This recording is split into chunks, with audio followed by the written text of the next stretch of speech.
ನಮಸ್ಕಾರ ಎಲ್ಲ ರೈತ ಬಾಂಧವರಿಗೂ. ನನ್ನ ಹೆಸರು ರಾಘವೇಂದ್ರ ಗುರು. ಸ್ನೇಹಿತರೆ, ನಾನು ಇವತ್ತು ಬಾಗೇವಾಡಿ ಸಮೀಪ ಇರುವ ಸಾರಾಪುರ ಗ್ರಾಮದ ಹತ್ತಿರ ಬಂದಿದ್ದೇನೆ. ನನ್ನ ಜೊತೆಗೆ ನಮ್ಮ ಕಂಪನಿಯ ಇನ್ನೊಬ್ಬ ನಮ್ಮ ತಂಡದ ನಾಯಕರಾದಂಥ ವಿಶಾಲ್ ಸರ್ ಕೂಡ ಇದ್ದಾರೆ. ನೋಡ್ಬೋದು ಸ್ನೇಹಿತರೆ, ಈ ಒಂದು ಕಬ್ಬಿನ ಬೆಳೆಗೆ ಕಳೆದ 2 ತಿಂಗಳ ಹಿಂದೆ ಈ ಒಂದು ಕಬ್ಬಿಗೆ ನಾವು ನಮ್ಮ ಪ್ರೋ ಅಗ್ರೋಬಯೋಟೆಕ್ ಕಂಪನಿಯ ಡಾಕ್ಟರ್ ಬೂಮು ಮತ್ತು ಪ್ರೋ ಬೂಸ್ಟು ಮತ್ತು ಗ್ರೋಎಚ್ 98 ಅನ್ನು ಮಿಕ್ಸ್ ಮಾಡಿ ಈ ಒಂದು ಕಬ್ಬಿನ ಬೆಳೆಗೆ ಕೊಟ್ಟಿದ್ವಿ. ಯಾವ ರೀತಿ ಒಂದು ಬಂಪರ್ ರಿಸಲ್ಟ್ ಆಗಿದೆ ಅಂತ ನಾನು ತೋರಿಸ್ತಾ ಇದ್ದೀನಿ. ಇವತ್ತು ರೈತರು ಮನೆಯಲ್ಲಿಲ್ಲ, ಆದ ಕಾರಣ ನಾವೇ ಖುದ್ದಾಗಿ ಬಂದು ಈ ಪ್ಲಾಟ್ಗೆ ವಿಸಿಟ್ ಮಾಡ್ತಾ ಇದ್ದೀವಿ. ನೋಡ್ಬೋದು, ಇಲ್ಲಿ 2 ಥರ ಇದೆ ಕಬ್ಬು, ತೋರಿಸ್ತಾ ಇದ್ದೀನಿ. 2 ಥರದ ಬೀಜ ಇದೆ. ಇದು ಮೀರಾ 86 ಇದೆ. ನೋಡ್ಬೋದು ಸ್ನೇಹಿತರೆ, ಮೀರಾ 86. ಇದು 10,001 ದಾದಾರಿ. ಇಲ್ಲಿ ನೋಡ್ಬೋದು ಎಷ್ಟೊಂದು ಬದಲಾವಣೆ ಆಗಿದೆ ಕಬ್ಬಿನಲ್ಲಿ ಅಂತ ತೋರಿಸ್ತಾ ಇದ್ದೀನಿ.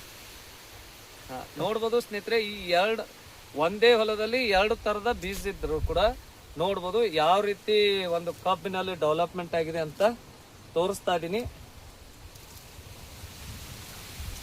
ನೋಡ್ಬೋದು ಕಬ್ಬಿನ ಗಣಿಕೆಯನ್ನ ನಿಮಗೆ ನಾನು ಎಣಿಕೆ ಮಾಡ್ತೀನಿ. 1 2 3 4 5 6 7 8 9 10 11 12 13 14 15ನೇ ಗಣಿಕೆ ಸ್ಟಾರ್ಟ್ ಆಗಿದೆ. ನೋಡ್ಬೋದು ಸ್ನೇಹಿತರೆ, ಕಬ್ಬು ಎಷ್ಟೊಂದು ಹೈಟ್ ಇದೆ, ಎಷ್ಟು ಒಳ್ಳೆಯ ರೀತಿಯಾಗಿ ಬೆಳವಣಿಗೆ ಆಗಿದೆ. ಮತ್ತೆ ಕಲರ್ ಕೂಡ ನೋಡ್ಬೋದು. ಮೇಲ್ಗಡೆ ಸರ್ ತೋರಿಸ್ರಿ, ಮೇಲೆ ಹೈಟ್ ಕೂಡ ನೋಡ್ಬೋದು. ಎಲೆಗಳ ಹೈಟು, ಕಬ್ಬಿನ ಗಾತ್ರ ಆಗಿರ್ಬೋದು, ಕಬ್ಬಿನ ಸೈಜು ಯಾವ ರೀತಿ ಒಂದು ಇದೆ ಅಂತ ತೋರಿಸ್ತಾ ಇದ್ದಾರೆ ವಿಶಾಲ್ ಸರ್ ಅವರು. ನೋಡ್ಬೋದು, ಈ ಕಡೆ ಬರೀ ಸರ್. ನೋಡ್ಬೋದು ಸ್ನೇಹಿತರೆ, ಇಡೀ ಪ್ಲಾಟು ಯಾವ ರೀತಿಯಾಗಿದೆ ಅಂತ ನಾನು ತೋರಿಸ್ತಾ ಇದ್ದೀನಿ ನಿಮಗೆ. ಒಂದು ವಂಡರ್ಫುಲ್ ರಿಸಲ್ಟು ನಮ್ಮ ಪ್ರೋ ಅಗ್ರೋಬಯೋಟೆಕ್ ಕಂಪನಿಯ ಗೊಬ್ಬರ ಮತ್ತು ಔಷಧಿಯಿಂದ ಈ ಒಂದು ರಿಸಲ್ಟ್ ಬಂದಿದೆ ಮಸ್ತಾಗಿ. ಯಾಕಂದ್ರೆ ಬಹಳಷ್ಟು ಜನ ಸ್ನೇಹಿತರೆ ರಾಸಾಯನಿಕ ಗೊಬ್ಬರವನ್ನು ಇವತ್ತಿನ ದಿನದಲ್ಲಿ ಜಾಸ್ತಿ ಆಗಿದೆ. ರಾಸಾಯನಿಕ ಬಳಸೋದ್ರಿಂದ ಇವತ್ತು ಏನೆಲ್ಲ ಅಪಾಯ ಆಗ್ತಾ ಇದೆ ಅಂದರೆ ಭೂಮಿ ಫಲವತ್ತತೆ ಕಳ್ಕೊಳ್ತಾ ಇದೆ. ಅದೇ ರೀತಿಯಾಗಿ ರೈತರಿಗೆ ಜಾಸ್ತಿ ಖರ್ಚಾಗ್ತಾ ಇದೆ. ಇಳುವರಿ ಕೂಡ ಅಷ್ಟೊಂದು ಸರಿಯಾಗಿ ಬರ್ತಾ ಇಲ್ಲ. ಬಹಳಷ್ಟು ಜನ ಇದಕ್ಕೆ ನಾವು ಯಾವುದೇ ರೀತಿಯಾದಂಥ ಕೆಮಿಕಲ್ ಗೊಬ್ಬರವನ್ನು ಸ್ವಲ್ಪನೂ ಯೂಸ್ ಮಾಡಿಲ್ಲ.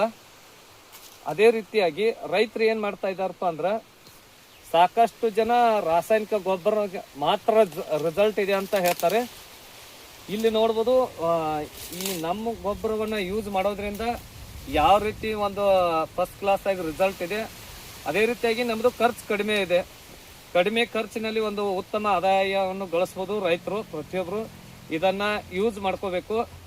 ಅದೇ ರೀತಿಯಾಗಿ ರೈತರು ಇವತ್ತಿನ ದಿನದಲ್ಲಿ ಏನು ಮಾಡ್ತಾ ಇದ್ದಾರಪ್ಪ ಅಂದ್ರೆ ಬಹಳಷ್ಟು ಜನ ರಾಸಾಯನಿಕ ಗೊಬ್ಬರ ಹಾಕಿ ಬೇಸಿಗೆಯಲ್ಲಿ ಮಳೆಯ ಅಭಾವ, ಮಳೆ ಇವತ್ತು ಈ ವರ್ಷ ಮಳೆ ಸರಿಯಾಗಿ ಆಗಿಲ್ಲ. ಕೆಲವೊಂದು ಕಡೆ ರಾಸಾಯನಿಕ ಗೊಬ್ಬರ ಹಾಕಿ ಸರಿಯಾಗಿ ಕಬ್ಬು ಕೂಡ ಒಣಗಿ ಹೋಗ್ತಾ ಇದೆ. ಇಲ್ಲಿ ನಮ್ಮ ಪ್ರೋ ಅಗ್ರೋಬಯೋಟೆಕ್ ಕಂಪನಿಯ ಗೊಬ್ಬರವನ್ನು ಹಾಕಿದಂಥ ರೈತರು ನೀರು ಕೂಡ ಸರಿಯಾಗಿ, ಇದಕ್ಕೆ ನೀರು ಕೂಡ ಸ್ವಲ್ಪ ಪ್ರಾಬ್ಲಮ್ ಇತ್ತು, ಆದರೂ ಕೂಡ ಇವತ್ತು ಒಂದು ಒಳ್ಳೆಯ ರಿಸಲ್ಟ್ ಬಂದಿದೆ ಸ್ನೇಹಿತರೆ. ನೋಡ್ಬೋದು, ಈ ರಾಸಾಯನಿಕ ಗೊಬ್ಬರಕ್ಕೂ ಮತ್ತು ಇದಕ್ಕೆ ಇರುವಂಥ ಒಂದು ಒಳ್ಳೆಯ ವ್ಯತ್ಯಾಸ. ಗಣಿಕೆ ನೋಡ್ಬೋದು ಯಾವ ರೀತಿ ಒಂದು ನೋಡ್ಬೋದು, ಗಣಿಕೆ ಉದ್ದ ಆಗಿರ್ಬೋದು, ಗಣಿಕೆ ಸೈಜು, ಮರಿನೂ ಕೂಡ ಎಷ್ಟು ಫಸ್ಟ್ ಕ್ಲಾಸ್ ಆಗಿ, ಪ್ರತಿಯೊಂದು ಹೈಟ್ ಆಗಿರ್ಬೋದು ಕಬ್ಬಿನಲ್ಲಿ ತುಂಬ ಫಸ್ಟ್ ಕ್ಲಾಸ್ ಆಗಿ ರಿಸಲ್ಟ್ ಬಂದಿದೆ.